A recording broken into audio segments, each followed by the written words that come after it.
guys, welcome to Bastian time. I'm your host Bastian. Let's get on to some Zelda news. First up, did you know Gaming posted a new interesting piece about the Wind Waker and the fact that the constellations seen in the Wind Waker, some of them are real-world constellations. Now, I already noticed this myself. I'm pretty familiar with the Orion constellation, and that's the one that's supposed to look like a guy in his belt. And that's definitely, I remember definitely seeing that one in Wind Waker's nighttime sky. I'm not so familiar with many other constellations though, so if you want to check that out, there's a link for you down below.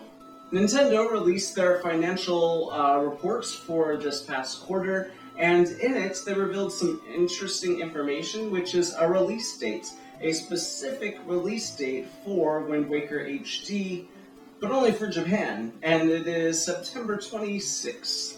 So I assume the game is still not coming out until October something over here in America, or maybe it really is coming out September 26th, and they just haven't announced that for us yet. But regardless, for Japan, it's going to be September 26th, so that's pretty cool. There's an artist who decided to draw Link in the style of various cartoon styles that are currently popular. Things like Family Guy and American Dad. I think those are the same style, actually. Adventure Time, Futurama. My personal two favorites are the Adventure Time Link and the Futurama Link, because those are my two favorite cartoons right now. But in any case, he did quite a few of them. If you want to check all of those out, there's going to be many links for you down below.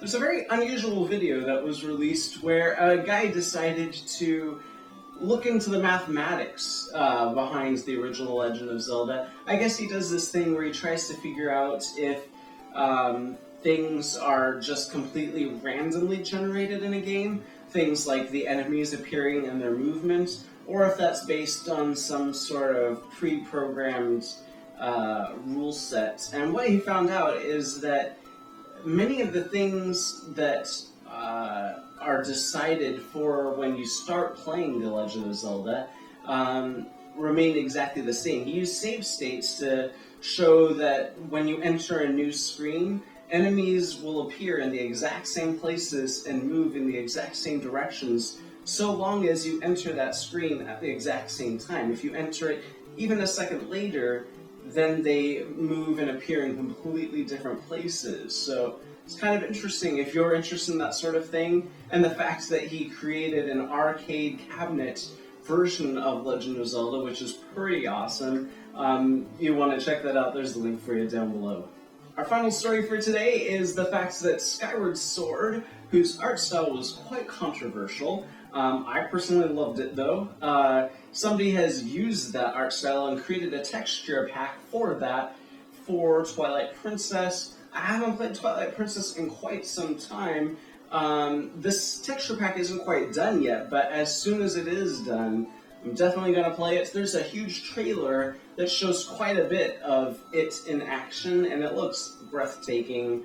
I want to play this so bad. If you want to check that trailer out, there's a link for you down below. And that's it for this episode of Zelda News. See you guys tomorrow for some Nintendo news. And in case you didn't know, as you're watching this, I'm right now live over on Zelda Dungeon's Twitch channel. I forgot what I was going to say there for a second. Yeah, so I'm live over on Zelda Dungeon's Twitch channel, probably playing one of 4 games from beginning to end. If you want to check that out, head over to Zelda Dungeon. I'm sure there's going to be a link to the Twitch channel, which I don't remember off the top of my head. See you guys next time. Bye.